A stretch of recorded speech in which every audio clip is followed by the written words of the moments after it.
If you have non-allergic asthma, you can actually treat it by taking care of your health. I'm Jeff, and I managed to control my asthma. Now I'm helping my fellow asthmatics become more physically active. So, what triggers non-allergic asthma? Can be triggered by exercise, stress, and respiratory infections. It means lung infection. I actually have two life-altering incidents when it comes to those triggers. I'll start with my first basketball game when I was in high school. I was really competitive when I played basketball with my friends. My lungs didn't adapt well when I put in a really intense movement. And in that moment, where I really tried hard to the point where I was forcing my lungs, even though I was breathing heavy, I still did it because I felt like I could still carry myself and I wanted to stay competitive. It hit a tipping point where my lungs just couldn't take it.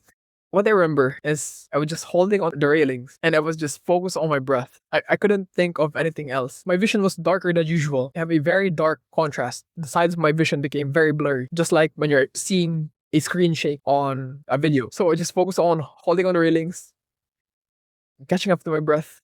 I noticed my friend was really concerned and he was looking at me.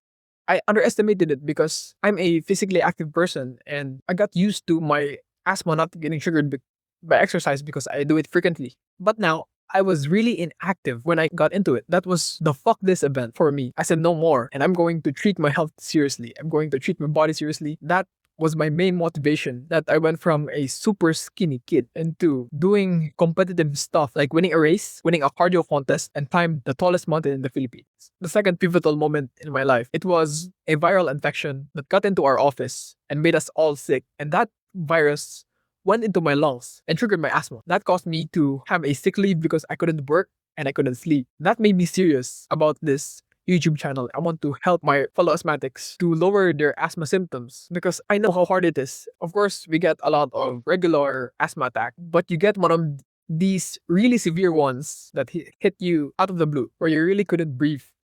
So let's start with stress. We can control stress by having hobbies because hobbies not only incorporate movement, which decreases stress, it also gives you an atmosphere of community. You can talk to people who have the same interests as you, which would make your mental health better. So what really works for me in controlling my stress, I say no to a lot of things. I protect my time on the things that I really want to do.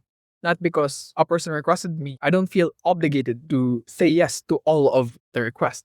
I say no a lot. And having a really good sleep really helps a lot in controlling stress because your mood improves. And by personal experience, I feel better once I have a good sleep. If I'm awake, I would journal to organize my mind because anxiety are just looping thoughts that haven't been led to a conclusion. So journaling helps that because you can vent on paper, which is way better. Venting on paper would be way better than venting on people because people will tell your secrets. Paper doesn't. If I feel like I really need to leave the house, I would go for a walk or I would run. The second trigger, which is exercise, we can address it by having some form of movement, a minimum of 30 minutes a day. So when it comes to exercise, start where you are. If your lungs are inactive, just like what happened to me, I didn't exercise for a long time and then suddenly I went intense. That triggered my asthma. But in order to improve our lung health, we should start where we currently are and then we slowly increase the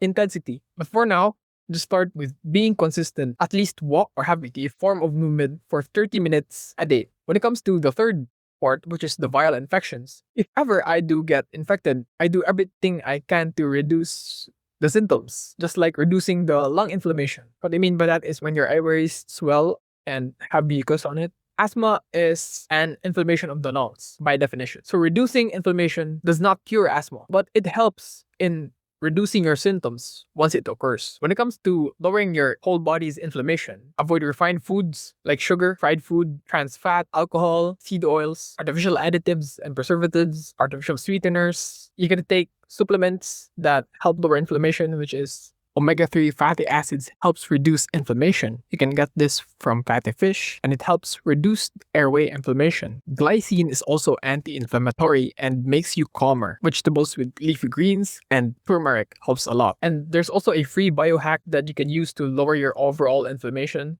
which is earthing. I have no evidence when it comes to earthing yet, but what I do know is it lowers your overall stress and it feels really good when you do it. It relaxes you really well. Lastly, you should get your asthma action plan top link in the description.